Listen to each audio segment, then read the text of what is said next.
নমস্কার শ্রোতাগণ, আজকে চলে এসেছি আপনাদের সামনে উৎসর্গ গল্পের প্রথম পর্ব নিয়ে। বাসর ঘরে ভাঙা কাচের স্তূপের মাঝে বসে আছে এক নববধূ। দৃষ্টি তার সামনের দিকে নির্বদ্ধ, নির্লিপ্ত দৃষ্টিতে পরখ করছে সামনে ভাঙচুর করা মানুষটিকে। রুমের অবস্থা করুণ, কক্ষের একটা কাচও আস্ত নেই, ভেঙে টুকরো হয়ে ছিটিয়ে আছে ফ্লোরে। সফেদ পর্দা, বেডশিট সহ বিভিন্ন জিনিস মাটিতে পড়ে গড়াগড়ি খাচ্ছে।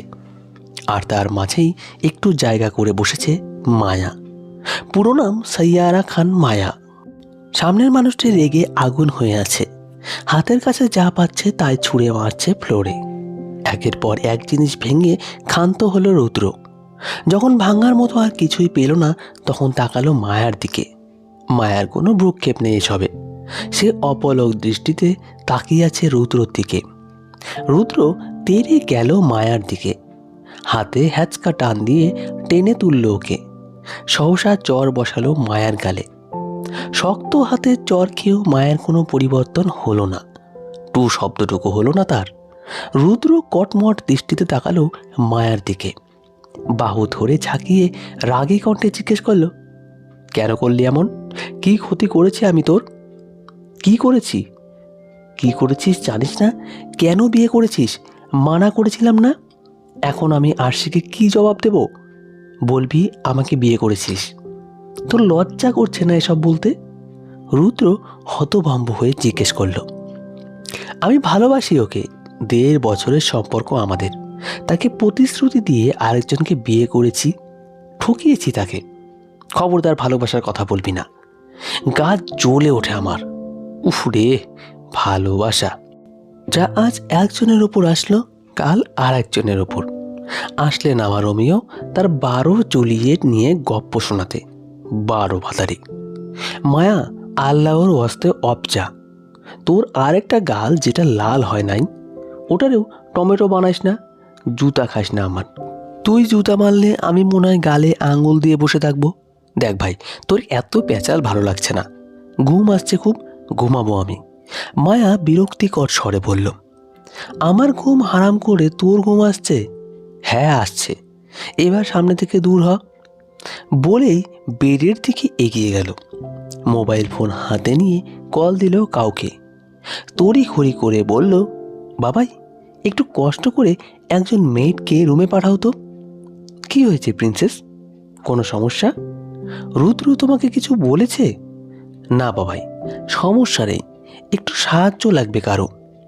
আচ্ছা, আমি পাঠায় দিচ্ছি, কোনো সমস্যা হলে অবশ্যই বলো। আচ্ছা। রুদ্র প্রশ্নবোধক দৃষ্টিতে তাকিয়ে আছে। মায়া নিজ থেকেই উত্তর করল, রুমের যা হাল করেছিস পরিষ্কার করতে হবে তো।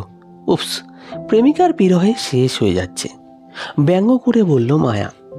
ব্যাগ থেকে কাপড় নিয়ে মায়া রুদ্র ভ্রু কুচকে বলল, কি করতেছস? নাচছি, আয় নাচবি আমার সাথে। তোর ব্রেকআপ আর আমাদের বিয়ে সেলিব্রেশন করলে মন্দ হয় না, কি বলিস? বলেই ওয়াশরুমে ঢুকলো। রুদ্র দীর্ঘশ্বাস ফেলে কাউচে বসল। দরজায় নক করছে কেউ অনবরত। রুদ্র বিরক্তিকর শ্বাস ফেলল। বিড়বিড় করে বকতে বকতে গিয়ে দরজা খুলল। দেখলো সামনে একজন মেয়ে দাঁড়িয়ে আছে। মায়া ম্যাম ডেকেছে, ভেতরে এসো। সরে দাঁড়ালো রুদ্র। ভেতরে এসে চক্ষু ছানা বড়া হলো তার। রুমের অবস্থা বেহাল, একজন পরিষ্কার করতে পুরো রাত লেগে যাবে। সবকিছু সুন্দরভাবে গোছানোর জন্য আরেকজনের সাহায্য দরকার। স্যার, আপনি কি বাইরে যাবেন? না, তুমি পরিষ্কার করো, আমি বেলকনিতে যাচ্ছি। দীর্ঘক্ষণ শাওয়ার নেওয়ার পর বের হলো মায়া। মেয়েট ততক্ষণে সব গুছিয়ে চলে গেছে। রুদ্র রুমের কোথাও নেই। মায়া বেলকনিতে গিয়ে দেখল রুদ্র উদার দৃষ্টিতে তাকিয়ে আছে আকাশের দিকে। মায়া মায়াময় দৃষ্টিতে তাকালো সামনে স্নিগ্ধ শ্যাম মানুষটির দিকে। মাথায় দুষ্টুমি ভর করল তাৎক্ষণিক। রুদ্রকে জ্বালিয়ে বিরক্ত করার মতো শান্তি আর কিচ্ছুতে নেই। পেছন থেকে ঝাপটে ধরল মায়া, গাল ঠেকিয়ে দিল রুদ্রর পিঠে। রুদ্র হক চকিয়ে গেল। পেছনের মানুষটি কে বুঝতে পেরে ছাড়ানোর চেষ্টা করল। মায়া ছাড়ল না, শক্ত করে জড়িয়ে ধরে আছে রুদ্রকে। রুদ্র ঝাড়া মেরে সরালো মায়াকে। চিবিয়ে চিবিয়ে বলল, তোর সাহস কি করে হলো আমাকে জড়িয়ে ধরার? নিজের জামাইকে জড়িয়ে ধরতে সাহসের কি প্রয়োজন? আমি তোকে বউ বলে মানি না। তুই মান বা না মান, তিন কবুল বলে আল্লাহকে সাক্ষী রেখে আমাদের বিয়ে হয়েছে। এর মানে তুই আমার স্বামী। বাঁকা হেসে বলল মায়া। দুই হাত জোর করার ভঙ্গি করল রুদ্র। অতিষ্ঠ হয়ে বলল, মাপ চাই ভাই। বল, এখন তোর স্বামী হওয়ার সুবাদে কি করতে হবে আমাকে? আজ আমাদের বিয়ের ফার্স্ট নাইট রুদ্র। কি করতে হবে বুঝো না তুমি? সুজি খাও? ঠোঁট কোল করে বলল মায়া। অসম্ভব দৃষ্টিতে তাকিয়ে থাকলো রুদ্র। দাঁতে দাঁত চেপে বলল, এত নির্লজ্জ তুই? আরে, আসছে আমার লজ্জাবান রে। 12 জায়গায় মুখ মেরে এসে সে আমার লজ্জায় শেখায়। আরোটা থাপ্পড় দিতে চাইছি না তোকে। দিয়ে দেখ তোর হাতের কি অবস্থা করি আমি। চোখ টিপল মায়া। রুদ্র নাক কুঁচকে বলল, তুই একটা অশ্লীল, খারাপ ইঙ্গিত দিচ্ছিস। হারামে অভ্যস্ত হতে হতে হালালে পোষাবে না, এটাই স্বাভাবিক। বউয়ের ইঙ্গিত অশ্লীল মনে হবে তখন। তোর না ঘুম পাচ্ছিল? প্লিজ যা ভাই, তোর কথায় এগুলো শুনতে ঘিন ঘিন লাগতেছে শুনতে। বিরক্ত করছিস কেন? তোকে লাগবে ঘুমানোর জন্য। নাটক পাইছস? নাটক না, অনেক দিনের ইচ্ছে ছিল জামাইয়ের বুকে মাথা রেখে ঘুমাবো। তোর কোনো ইচ্ছা পূরণ করতে পারবো না। ওকে, তাহলে আমি বাবাকে কল করে বলছি যে তুই আমাকে মেরেছিস। কখন মারলাম তোকে আমি? ওই হারামি, ভুলে গেছিস নাকি? গালে এখনো টনটন ব্যথা আমার। একদম ভালো হয়েছে। দেখ, তুই বাবাকে কল দিবি না। আচ্ছা দিব না, চল আমার সাথে। অগত্যা রুদ্র গেল মায়ের সাথে। নয়তো দেখা গেল সত্যিই কল দিয়ে শুধুর বাবা না, পুরো গোষ্ঠীকে নিয়ে আসলো। কক্ষে যেতেই বাঁকা হাসলো মায়া। বেটির দিকে তাকিয়ে কোনা চোখে তাকালো রুদ্রর দিকে। বলল, ফুলে সাজানো হলে মন্দ হতো না। বাসর বাসর ফিল আসছে না। কি করা যায় বলতো বাড়ি? রুদ্র গভীর দৃষ্টিতে তাকালো ওর দিকে। মনে মনে নির্লজ্জ বলে গালি দিল কয়েকটা। পিছিয়ে গিয়ে ড্রয়ার খুলে লাইটার নিল হাতে।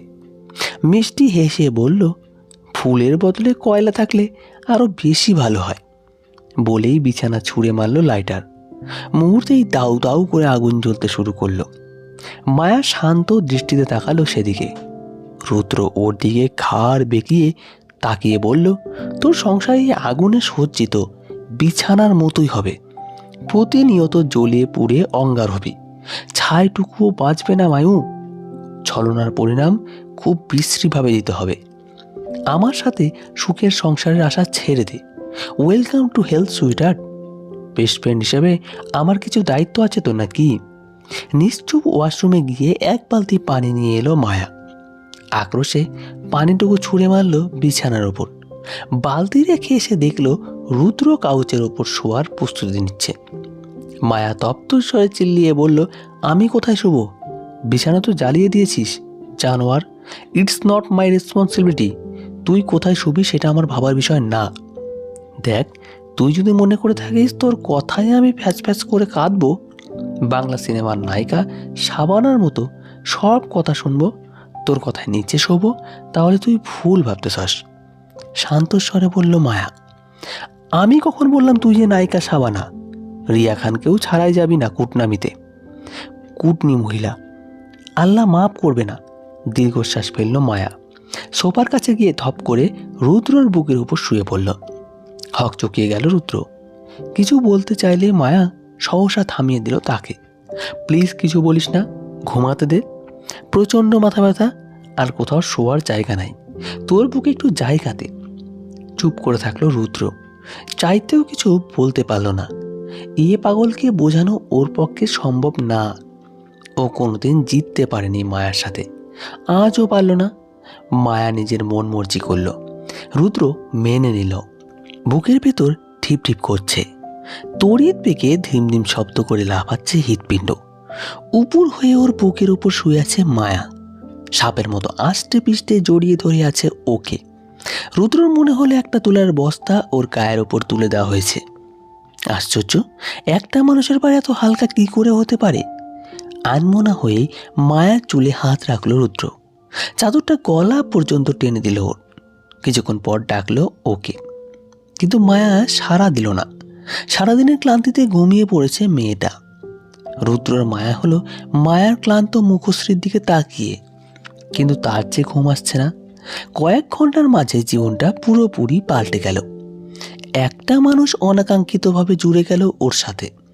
সামনের দিনগুলো কেমন হবে জানা নেই রুদ্রর, তবে এইটুকু জানা আছে মায়াকে অর্ধাঙ্গিনী হিসেবে মানতে পারবে না ও কখনোই।